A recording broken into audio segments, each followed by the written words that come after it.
Upande wa usalama ni makosa. Turejee hapa kaunti namba 47 ambapo washukiwa watatu waliokuwa wakihusishwa na mauaji ya mbunge wa Kasipul Charles Were wameachiliwa huru. Watatu hao Juma Ali Haikal, Douglas Mushiri wa Mbugu na David Mihigo Kagame waliachiliwa baada ya mahakama kuelezwa kuwa hakukuwa na ushahidi uliowapata na hatia kwa mauaji ya mbunge huyo.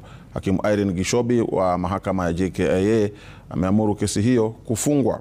Hata hivyo, kuna washukiwa wengine ambao wanazuiliwa na kesi dhidi yao inaendelea wakisubiri kushtakiwa.